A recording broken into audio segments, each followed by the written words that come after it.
Hello everyone, welcome to this webinar on pioneering circularity in construction through whole life cycle assessment.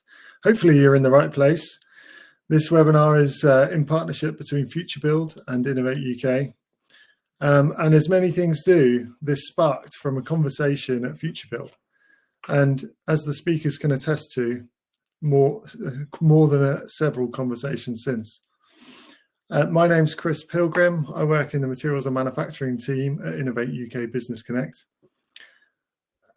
We connect innovators with new partners and opportunities to make positive change. So I think transitioning to a circular economy is integral to a more resource efficient and resilient materials and manufacturing industry. With new innovations coming through, like the Cement to Zero project that will be mentioned later, I'm keen to support these into adoption. So for me, I'm keen to work with the construction industry to encourage and accelerate innovation for positive change for the industry and for the environment. So we've got a really interesting conversation coming up over the next hour.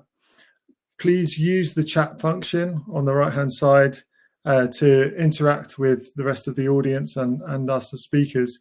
But if you have questions for the speakers, so we've got time at the end. If you have questions for the speakers, please put that in the Q&A function, in the question function on the right-hand side too. We will be running some polls through the course of the session. So our speakers will mention when those come up, but that's for us to get a bit of a better insight into, what your view is on some of the topics that will be raised today. There will be an automatic link sent out to everyone after, and the slides will be shared. So you'll be able to watch this back if you're keen to do that, or share it with other colleagues and things that weren't able to attend today's session. So yeah, really looking forward to this. Please engage with us through the chat, and I'll pass over now to Lucy Smith, who is going to chair the session for us today. Thanks very much, Lucy. Thanks, Chris. Hi, everyone. Thank you very much for joining us. As Chris mentioned, my name's Lucy Smith. I'm Commercial Director for the Materials Processing Institute up in Middlesbrough. We're a research technology organisation working across the foundation industries. I'm really excited about what we're going to talk about today, but also I'm very conscious that there's a lot to talk about in an hour. So this might feel like we're just touching the surface, and we're very keen to make sure that we can keep these discussions moving after today as well. So one of the polls at the end will be to do with how we can keep in touch and keep talking about this as we go. So just to give you a quick overview of the next hour, we're going to talk with Amit Patel from the Royal Institution of Chartered Surveyors. Amit's going to talk to us about the whole life cycle carbon initiative from RICS. We'll then speak with Steve Gilchrist, who is Director of Perpetual and the organiser of the Circular Steel Conference. He's going to talk to us about the steel reuse and how it fits within our current regulations and standards. And then we'll move on to Owen Bailey, who is UK Innovation Manager at CELSA. And Owen's going to talk to us about follow on from what Steve's talking about, but more from an LCA approach. We'll then talk about, we'll go into some questions from myself to the panel and open up the floor for questions from the audience. So that should take us to the hour. But I am going to start today. I'm going to very selfishly take a couple of minutes to talk to you about a piece of work that I've been doing over the last few years with respect to looking at regulatory science and innovation for the foundation industries.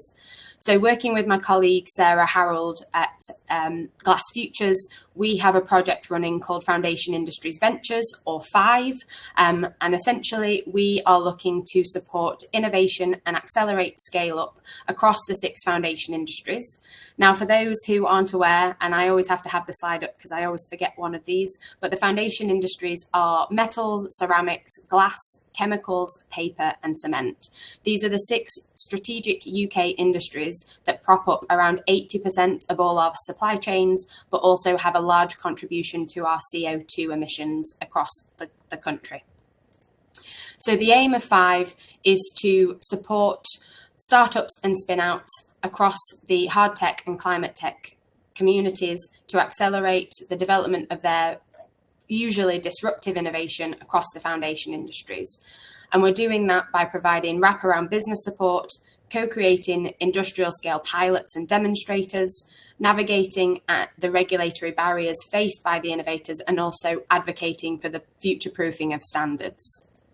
So this is me and Sarah. I'm short on time, as you know, so I'll quickly skip over, but essentially we are both materials engineers who love the foundation industries and really want to see us thrive as we move forward into 2050. So we did a bit of work that was supported by Innovate UK, something called the Science and Innovation Network. We were looking to understand how how regulation and standards can be a potential barrier to innovation. We have a report. If you scan the QR code there, not sure why it's got a dinosaur on it, but that will take you to our report, which I'm just going to give you a very brief overview of now.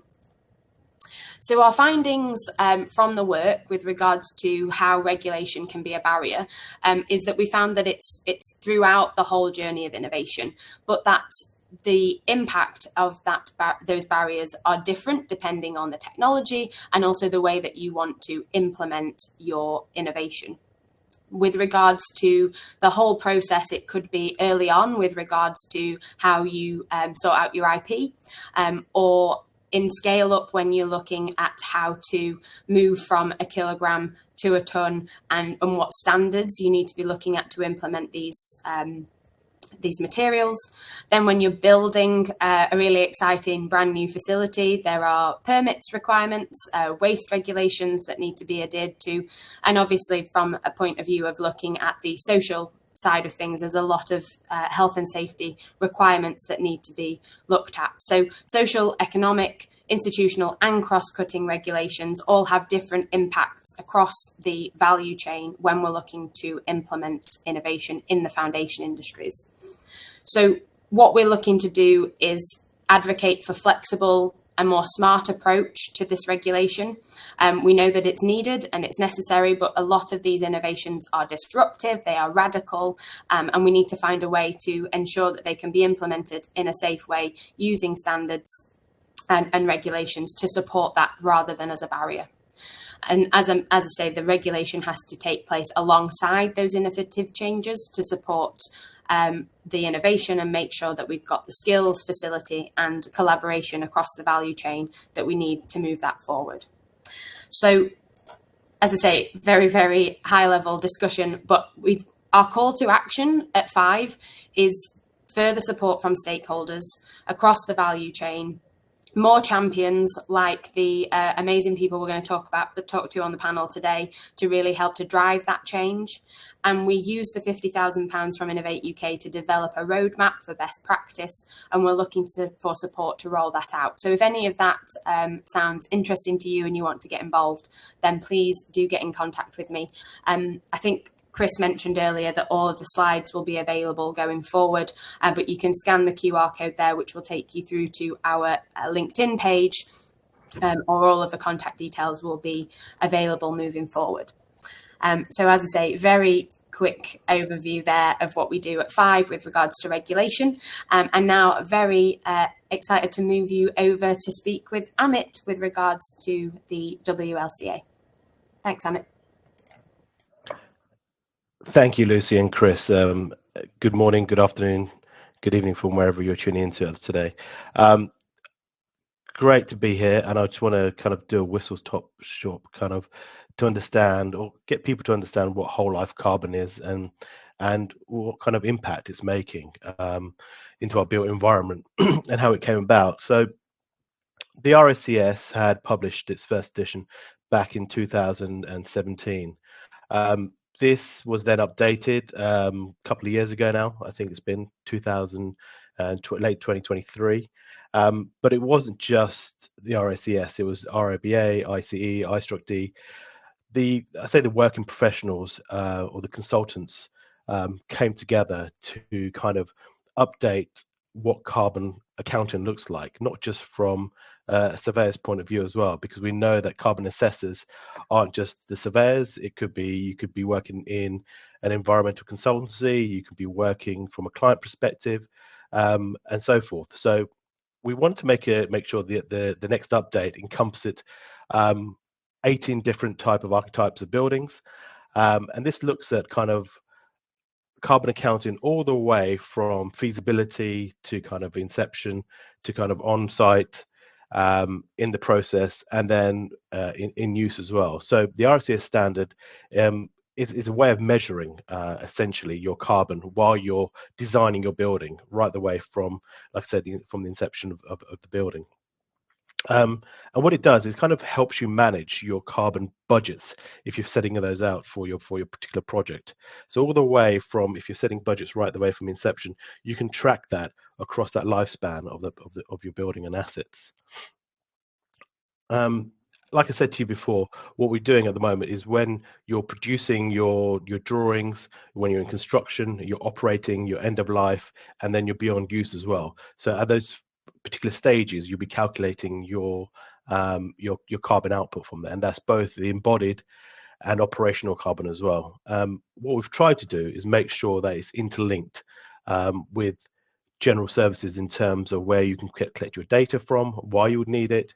So this is looking at our applications for what we call BCD, Built Environment Carbon Database, which can hold the data for carbon, and it's also, you can extract data for when you're doing benchmark assessments. One of the questions that I normally get asked is, why do I need an LCA? What's the use of having whole life carbon when it's not mandated by governments or even regions? And it's to help understand actually what we're doing in part of the building industry is we're creating assets, and those assets are actually not benefiting the environment because we're producing so much carbon. So I think the stats around about 40% of all kind of operation and embodied carbon comes from construction, and whether that's operating buildings or building buildings. And we have a real big role to play in that going forward. So having a carbon assessments, looking at all the way from your building project from inception to completion, we can then track those. And we've come up with a method of doing so. So this is a calculating method. It's not about setting targets. It's not about looking at where you could reduce. This is looking at how we calculate, how we formulate that. And then you can make choices on those as well. So once you're at that design stage, that feasibility stage, where you've got the most impact of your carbon assessment, you can choose, and we'll go into it later in discussion about what's your materiality, what's your building orientation, where your materials come from, etc., to start reducing your carbon footprint. And I want to go a little bit more about why you'd need it or who's using it as well. So it's estimating carbon throughout the life cycle. What we don't have is public visibility of, which building has embodied carbon and operational carbon. We don't hold that database. We are working with various government agencies and bodies to understand, actually, can we start mandating this? So can we start publicizing the data? They've been on the back foot recently, but we're hoping that actually we can get traction behind this, so that every building or every construction project gets mandated to have a carbon assessment carried out. Let's go and move on.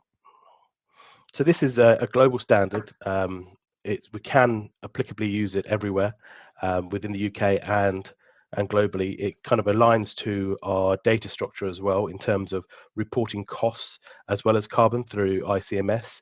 It's compatible with what we're doing with UK Net Zero Building Standard as well, and that's setting out optional targets for meeting net zero and what net zero looks like as well. And I did briefly talk about the BECD, which is the UK Built Environment Carbon Database, and this holds the data. So a lot of people ask, where can we get data from for EPDs, for particular buildings, for benchmarking, etc. And this is the kind of the repository of where we're holding the data at the moment. If you want to find out more, I've got a QR code here, so please go and log in. I think Lucy mentioned that this is going to go on, you'll be able to get access to the slides. So if you can click on, it goes to our sustainability hub, where we've got courses to understand how we calculate carbon and the training material that's been offered on there. I want to hand over to now Steve. So thank you very much.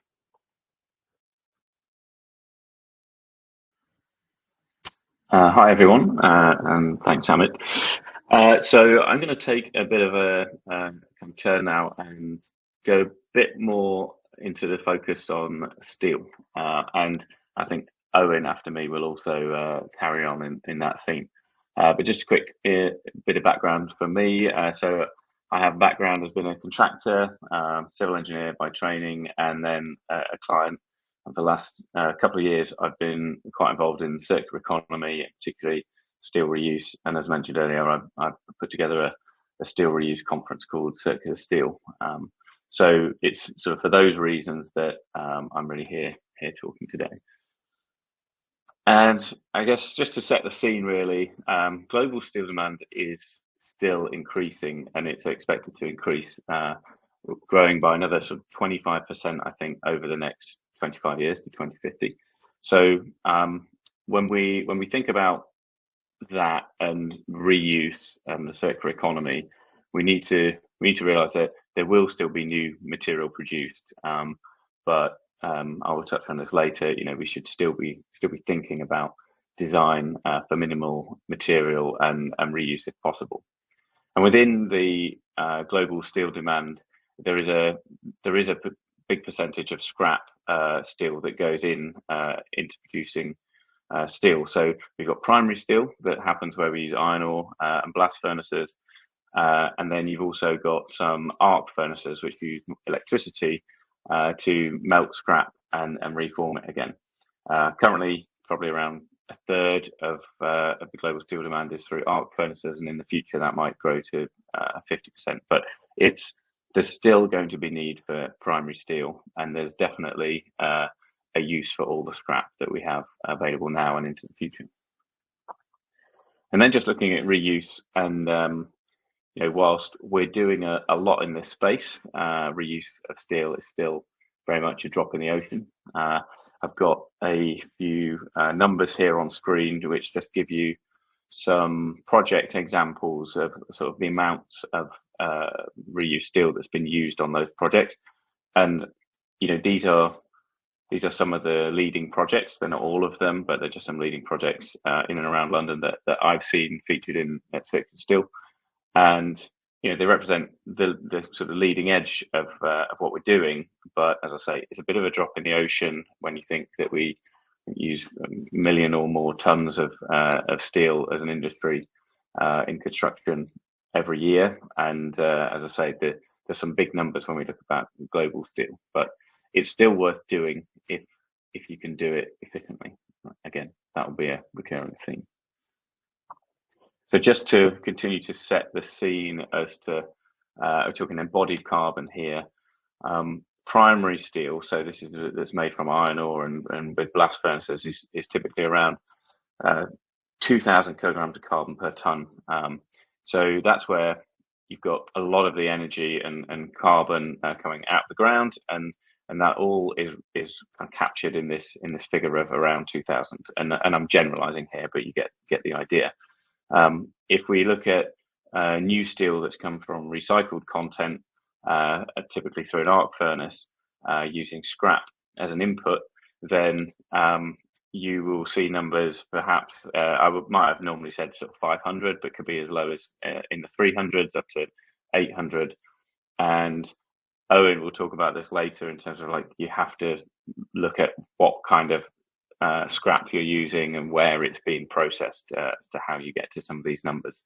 But then over on the right is reused steel, and this is much lower in terms of its embodied carbon, which is why it's attractive to projects that are really attempting to hit some low numbers on their overall carbon scores. And just one thing to note here, and again, I'll pick up on this again in a moment, is that these are net figures. So for the reused steel, as an example, the 50 kilograms of carbon really is the emissions incurred from defabrication and shot blasting of an existing steel beam and testing it. So it's a little bit of transport, testing, defabrication. For the recycled content, it's the electrical energy typically, to melt the steel back down. And so these are net emissions, and you'll see why I'm making that point in a moment. And as I mentioned, Circular Steel is a conference we held in September last year, and in previous years it's run 3 times, and it brings together around 150 people who all wanted to learn the ins and outs of steel reuse. So if you're, caught your interest here and you haven't been before, then look out for that and get in touch. We had a number of panels and lots of sort of good networking conversations. And in terms of like regulation, well, there's been some excellent guidance that's come out, and it's really helped the industry kind of coordinate and align themselves in terms of how testing and sort of, I suppose, the design criteria and some of these principles are set out. P427 from the SCI was the initial document, and that really ran down to steel that was only up to around 1970. So you couldn't really apply it to stuff that was older than that. But recently, P440 has been released, which helps define what you could do if you're dealing with steel that was made before 1970. So these 2 documents are very useful, and if you're sort of looking at doing this steel reuse stuff, then you should be holding these documents and having a good read.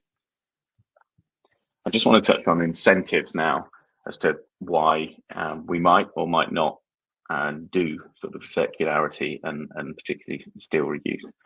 And the way I often think about this is that there's perhaps 3 incentives.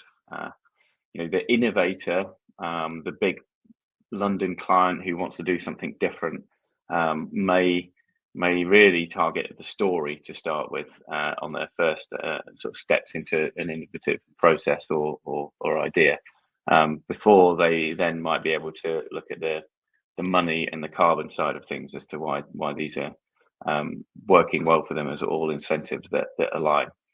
And I think we probably can agree that if you can do steel reuse, then that's going to be a good story. But when it comes to the money and the carbon, actually, I'm going to just sort of quickly touch on why perhaps those incentives aren't always as clear, and perhaps look slightly different from which side of the fence, on the supply or the demand side, you sit. So on the monetary side, on the financial side, if you're extracting steel from a building and keeping it in the maximum length and clean, tidy sections, then you will be able to sell that for higher than scrap value. So there is an incentive there. But on the demand side, if you're buying, then you are going to find that the cost of that steel could be higher than if you were just buying new or recycled or primary or recycled content steel. And that could be for reasons such as the cost of that deconstruction that's happened, inspection and testing, storage logistics, and even extra design fees that will find their way into the overall extra cost, because the engineers might have to just look a bit harder and think a little bit further in terms of how they can incorporate a reused element into their design. It's not to say that it's always more expensive, but it's something that I think will, a picture will improve over time there with greater volume. And then on the carbon side of things, I'm going to try and talk through this slightly complicated diagram, but I hope it makes sense once I've talked it through. Imagine here we've got the same chart, which is really the modules A, B, C, D for an existing building on the left, for a new building or sort of a new development in the middle, and a future building. So put simply, if we've got a project, as I would call it, and there's a building that's being demolished or dismantled, then we're talking about modules C and D over on the left on the existing building, and really focusing on, if we're talking embodied, the A1 to A5 on the diagram in the middle. And if you design for deconstruction in the future, then you would be thinking about how you can reduce things in the graph on the right hand side. But really, we're going to focus on the left and the middle here. And if we talk about steel reuse, then imagine that small number that I gave you earlier, the 50 kilograms of carbon per ton.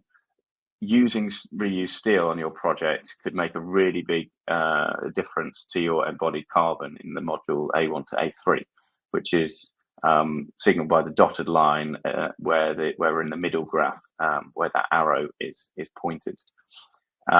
And so that's great. There's a really strong incentive for using reused steel in that way, and the receiving project or the buying project of that steel will benefit. Their carbon numbers will be reduced. And you might therefore think that, well, surely you get some benefit from going to the trouble of taking the steel out of an existing building. But unfortunately, this is the way I see it and understand things as they are currently. Because we calculate things on net emissions, which is what I mentioned earlier. The fact that, if I go back a slide here, would we get a credit for the carbon in that steel that we're taking out of the building? Actually, we don't, because RIC's whole of carbon analysis is only looking at the net emissions. So the 50 that gets captured by the project that's receiving it is basically the 50 that's the transport, logistics, some testing and shot blasting of the beam itself. It's nothing to do with the actual carbon that's within that steel. And so, I see that as a bit of a lack of incentive. If you take out if you take out steel from a building as scrap or as a longer length for reuse, you're not really going to see anything different in terms of the way you report and affect your carbon metrics. So, that is something that I think the industry needs to think about, because, we need an incentive, or a better incentive than that, in my mind, to really push projects, clients, and the wider design and project teams to really try and take buildings apart and make them available for reuse. And on the financials, I think with more of this happening, economies of scale will help to improve that incentive, where I've said that you could end up paying slightly higher price, but obviously, as I said, the buying project has the benefit of a low carbon product. And so, really, what am I saying here? Well, reuse and salvage what you can, do it efficiently. If you're going to spend an awful lot of time, effort, energy, money extracting all the steel from your building for reuse, then you might have gone too far, and it won't really stack up, whether it's in carbon or financial terms. Whatever you can't get hold of efficiently, send the rest to scrap, because it will find a home based on that demand chart that I showed you.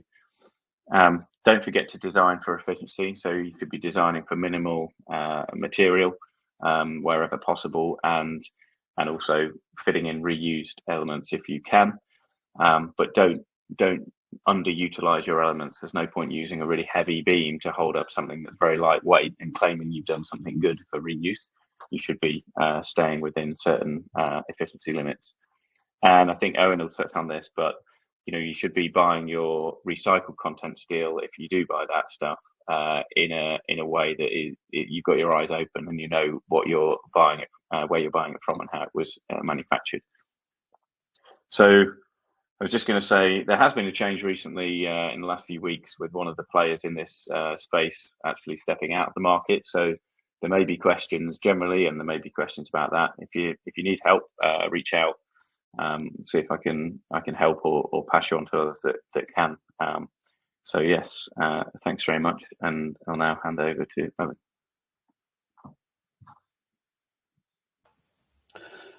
Thank you, Steve.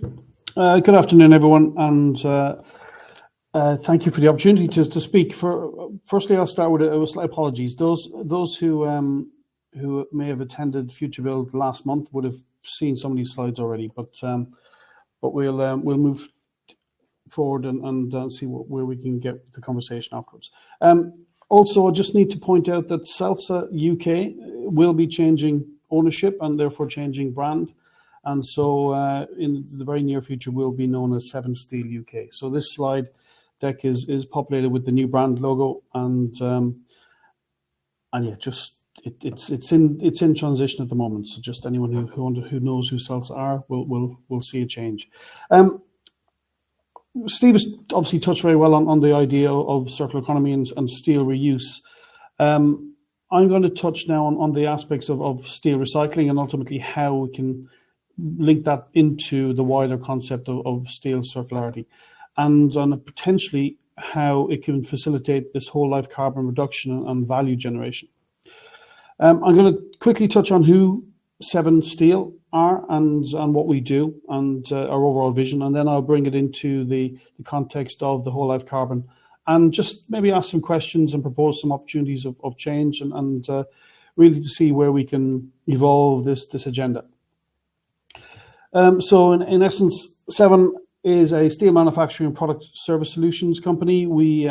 Our purpose is to give infinite life to finite resources and a vision to be leaders in the circular supply chain that builds a net positive future. Looking at the headlines of what we do, starting point is our current EPD for steel supplied is 374 kilograms of CO2 per ton. We recycle in our plant in Cardiff 1.2 million tons of scrap every year, producing around about 1 million tons or 1.1 million tons of steel for the UK economy and ultimately into the construction sector. All of our steel is 98% recycled content. We're vertically integrated in that we have upstream scrap processing capabilities and downstream fabrication facilities as well. And all of the steel we produce is from the electric arc furnace.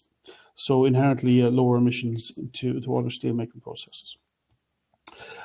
This is the kind of map about in terms of how we transform the scrap material that we receive. So and then basically it's broken into 4 departments. So we have scrap processing, we have the electric arc furnace steel making, we have steel rolling, and this is hot mill rolling where we take the billets from the EAF, and this is when the molten steel is cast into billets. That's transformed to the rolling mills, and we have 2 rolling mills again based at Cardiff, where we have the rod and bar mill, which is the production of the reinforcement steel for concrete structures, and we have a sections mill which produces angles, channels, and flat sections for temporary structures or gantries or electricity pylons, that sort of steel structure. We then have fabrication facilities as part of the group where we take the rebar, we cut it, bend it, fabricate it, and deliver it to construction sites. So that's generally what we do and where we're based. The brands associated with the fabrication businesses, some of you may be already familiar with in terms of express reinforcements, BRC, ROM, and RFA. And the headquarters for our arc furnace process is in Cardiff.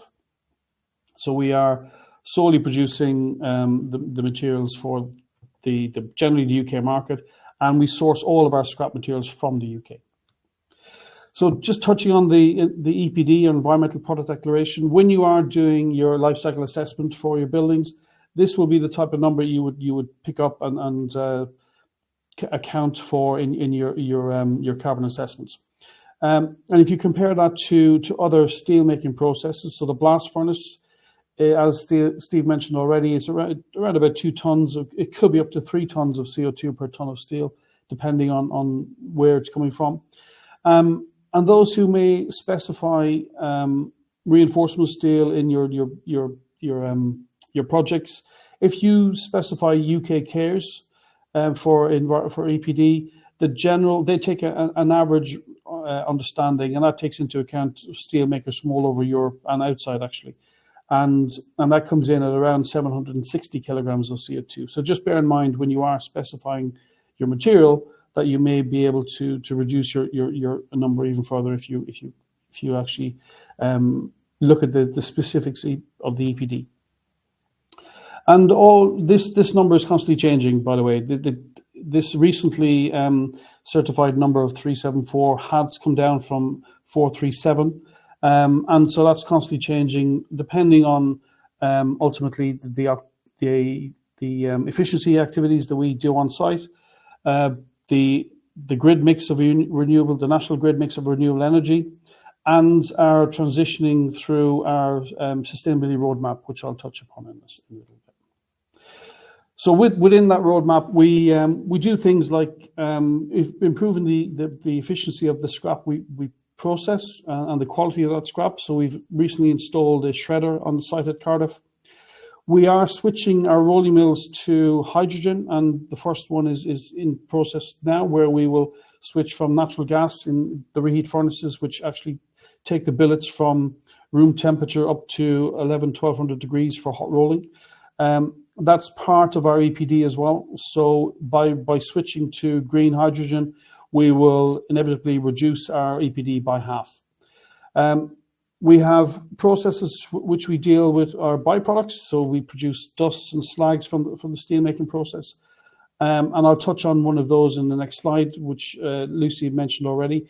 And we're also part of the South Wales Industry Cluster, a very much a industry symbiosis, a collaborative approach to helping other industries to reduce their impact and offer new value to a local economy. So it was mentioned earlier, the Cement to Zero project, which was an Innovate UK funded project in collaboration with the MPI, with the University of Cambridge, and with Balfour Beatty, Days Aggregates and Tarmac, alongside Atkins Realis. And we've pulled together this initiative where, as a collaborative, we've trialled and processed the concept of synergetic steel and cement circularity. And this is a phrase that we're going to become a lot more familiar with. And ultimately, it's about taking both steel, scrap steel, and cement from construction demolition waste, processing both through the electric arc furnace, and we end up with recycled steel and a cement clinker to equate to a Portland cement clinker, but both can be achieved through the electric arc furnace. We've just finished the Cement to Zero Innovate UK project, and we're now starting the second phase, which is the industrialization of that initiative. Hopefully then in the next 10 months or so, we'll be able to commercialize the products and bring it to market. So this is the sort of product that we produce that eventually gets delivered to a construction site, and these are the types of projects that we deliver to. This is Hinkley Point C. Traditionally we're seen as a commodity steel supplier, a lowest tier commodity steel supplier, albeit with high recycled content, a low carbon footprint, and responsibly sourced certification. And the four departments I mentioned earlier, we package up and deliver those products to the market. We also sell to independent fabricators to allow them to deliver to the market. But we're doing it in the context of a linear economy. And we're doing it in a way that we have to battle on a global market to keep scrap in the UK. As Steve mentioned, the UK is a net exporter of scrap material. And we actually export over 80% of all the scrap produced. And that's around about 10 million tons of scrap leaves UK shores each year. So if you're in the construction sector and you assume or you make the assumptions that scrap is being recycled at the end of life, yes, it is, but the chances are it will not be recycled in the UK. And there's a number of reasons why that is, both from a capacity perspective, but generally it's a market that's driven by those exports. Although we're doing positive things in the current linear economic process, we want to move towards a more circular process where we can take those four elements of what we do and offer it as a service solution to the construction sector, and ultimately building a platform for collaborative circularity, which we hope would reduce the Scope 3 emissions, which is Scope 3 is waste, classed as waste is a Scope 3 emission, and newly procured materials are also classed as Scope 3 within the WLCA. So if we can somehow close the loop on a supply chain, we can potentially deliver real value and share the benefits of that value throughout a supply chain. However, there's a number of areas a number of challenges where this idea of a strategic partnership and collaboration across the supply chain is difficult. And that's predominantly because everything we do and have done is based upon a linear economy where we take materials, take natural resources, we make something of them, we move them around the planet, we use them for a while, and ultimately we waste. Some of the issues or the reasons for this, the reasons we have issues with this is because it's very much based upon a siloed approach. And ultimately, the only time there's value assumed within this process is at the point of sale. It's when we exchange the cash for the products we produce. And within that, and the competitive nature across the supply chain, we end up with a lot of risk, uncertainty, and unforeseen costs. Unfortunately, the way we quantify our carbon impact of that linear process is similar. It's still based upon a silo. while we do some really good work around on measuring and monitoring the impact of a linear economy, it still doesn't, as we've touched on, it doesn't incentivize a truly circular economy. And we rely on assumptions as opposed to accurate data about how we account. And I've touched on it before, that the only point there's any value assumed is at that point of sale. That ultimately comes out as GDP in our economy. And we've very focused on the impact of CO2 within that. And as we know, there's a lot more impacts. But when we compare this to the carbon accounting, we compare carbon accounting to financial accounting. At least in financial accounting, there is that profit and loss capability, whereas in carbon accounting, we just have a negative impact. So what we're trying to do is move towards a bit more of a circular economic approach, which eliminates the need to extract virgin materials, or at least as best we can, and eliminates the need for waste. Waste should not exist in the circular economy. In fact, waste is just bad design. And so what we're trying to do is ultimately, how can we look for value in the resources we already have around us, and how can we develop a collaboration where we can optimize those resources and share that value across the supply chain. Bearing in mind, touching on what Chris has already mentioned, the most sustainable building that exists is one that already exists. So we just need to be mindful of how we can change and think things differently. The work that the team at RICS are doing and other standards is really, really positive in that it's moved the industry on quite a bit. But I still think there's opportunities to move further, to move it away from this linear accounting process, but while still utilizing the positive elements of what we do. One of the biggest challenges we see with this is that everything's done from scratch. It's done with a blank sheet of paper in mind.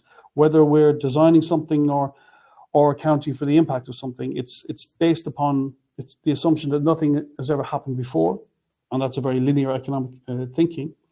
And we have to make assumptions of what happens at the end of life.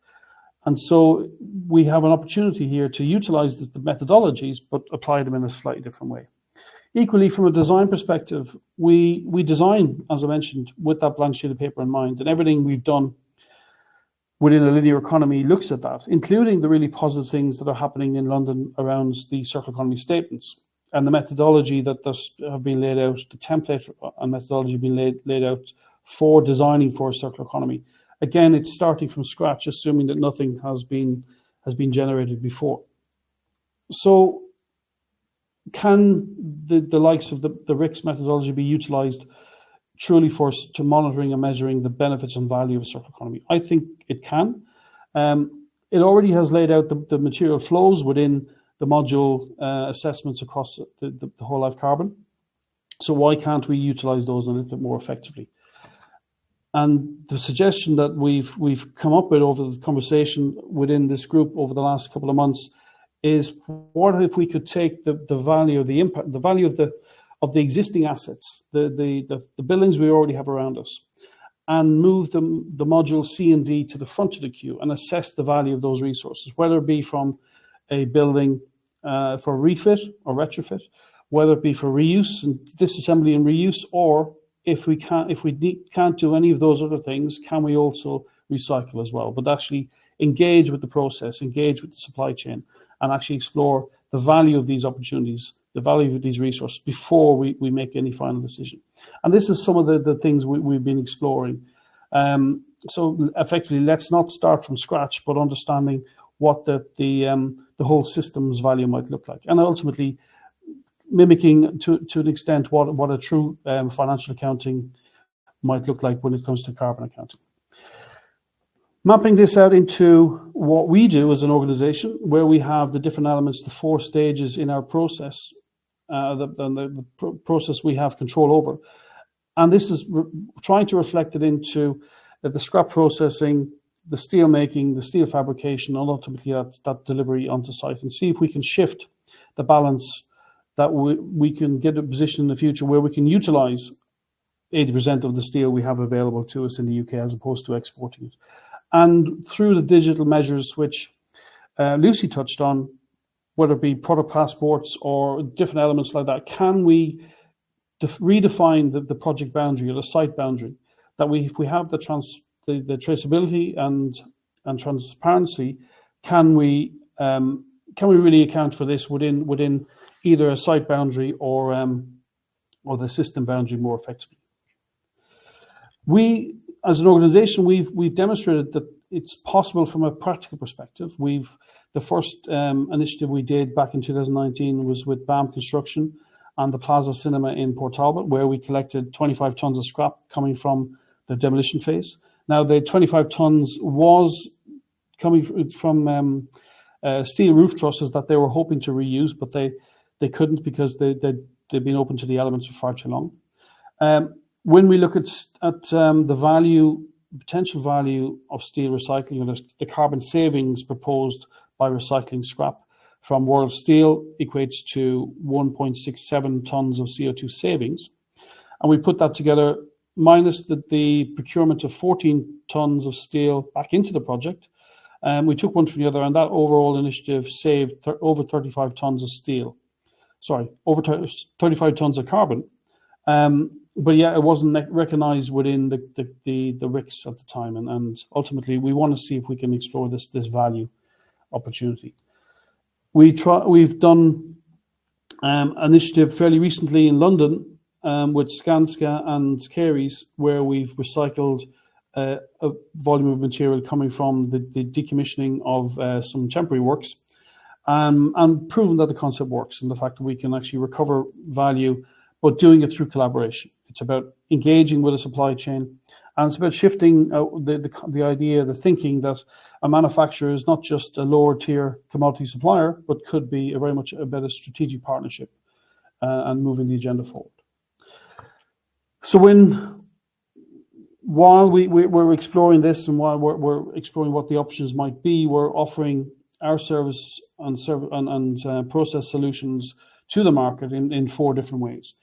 The first 2 are very much on a transactional basis, so you can buy the steel from CELSA and its fabricators as you would normally do.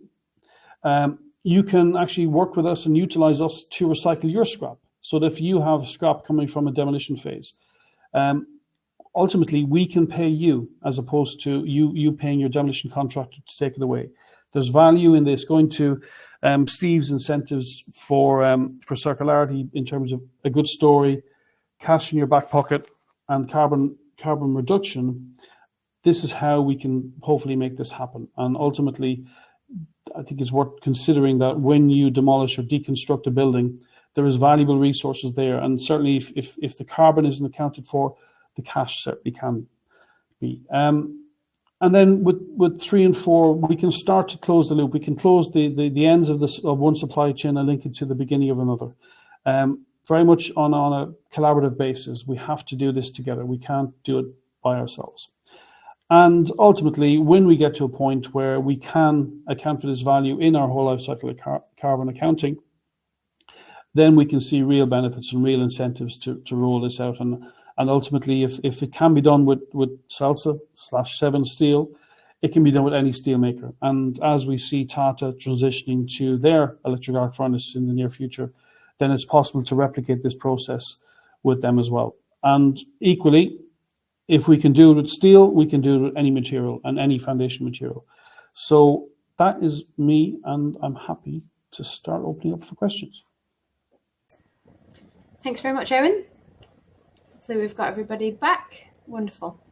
So thank you very much for your talks. Hopefully we've got a lot of discussions going on in the chat, so that's really exciting. We've got around 10 minutes left. I want to make sure that we can get a couple of questions in from the audience as well, so please submit your questions. First of all, though, I just want to ask to the 3 of you what you believe the current enablers and barriers are to incentivize a circular economy in the construction industry. I don't know who wants to go first. I'll jump in there, Lucy. I think a lot of regulatory push needs to be happening. So in terms of policies, having a plan from a government in terms of what the circular economy and action plan looks like, tax incentives for recyclable material, stricter bans on kind of landfill to encourage kind of sustainable practices, understanding the kind of cost benefits as well, especially from a cost point of view. What do they look like? So from using reusable materials.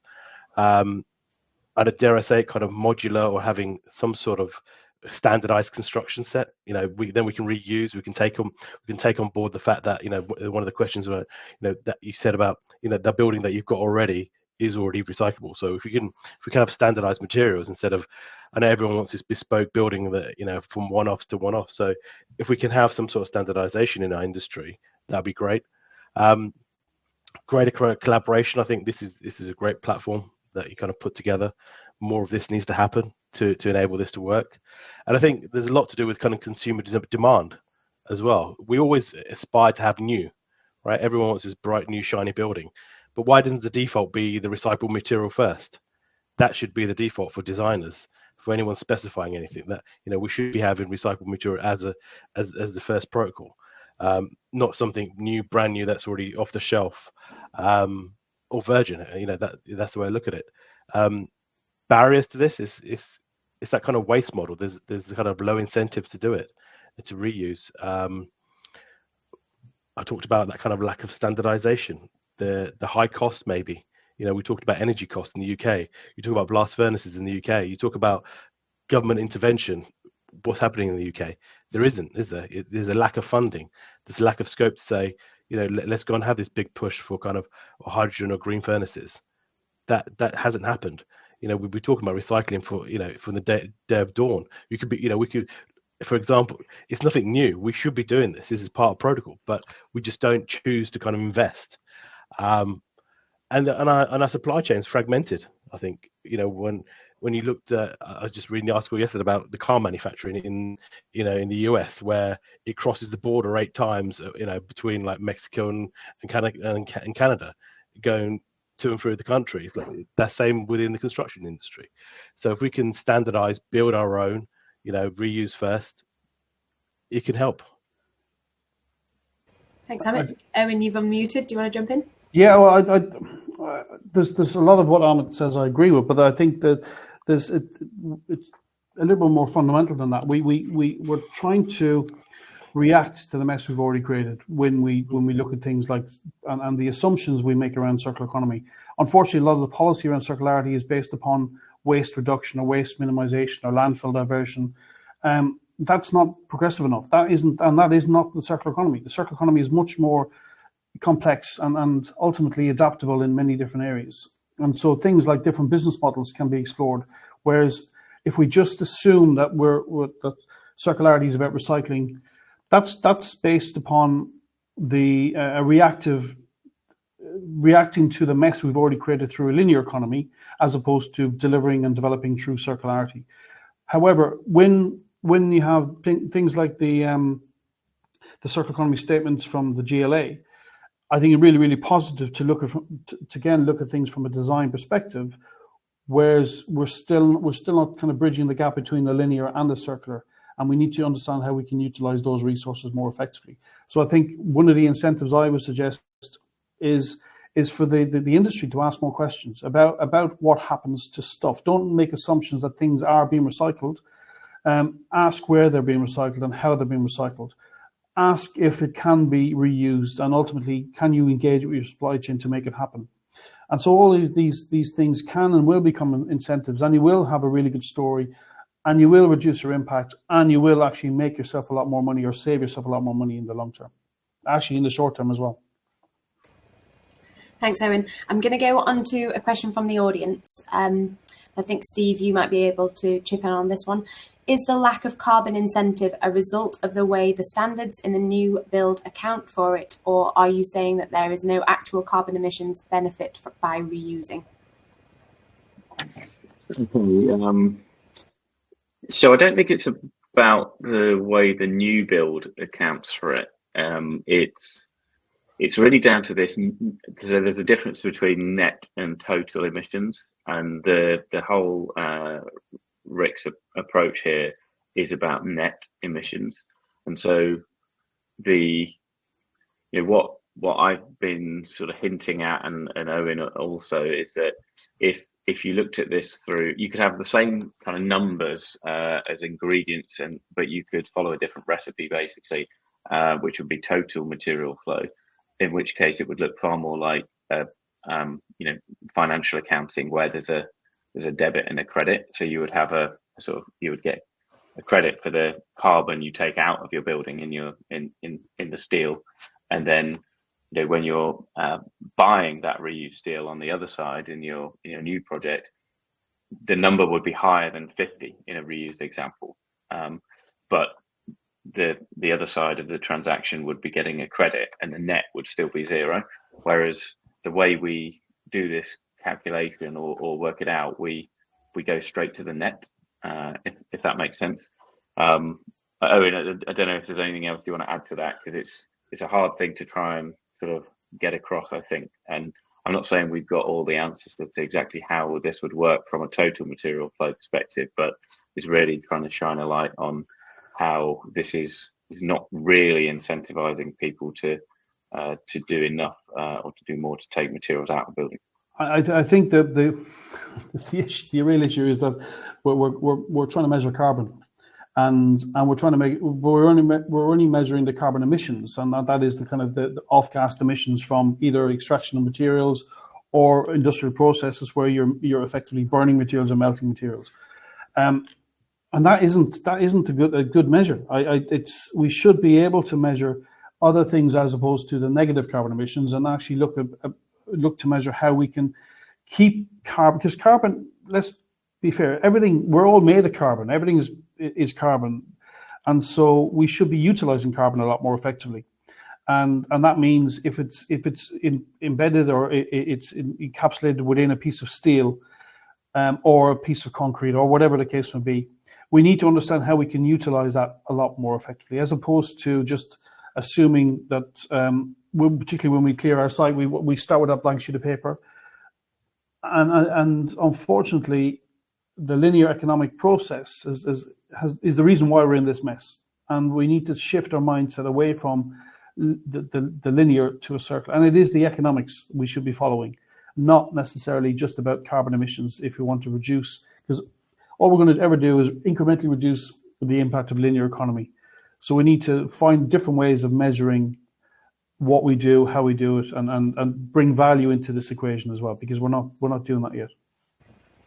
Brilliant, thank you. I'm very conscious of time, so I'm going to ask each of you in a very quick 10 to 15 second snapshot. Amit, what is one thing that you would like our listeners to take away today as they go about their day-to-day business? Just assuming that everyone's in the built profession, it's just to take a conscious effort that everyone plays a big part, whether or not you're in the design team or not, but make sure, the echoes that reuse first, go to the section where you're not building from scratch. The first protocol is making sure you've got a great design, but having the reusable material to use that as well. Thank you. Owen?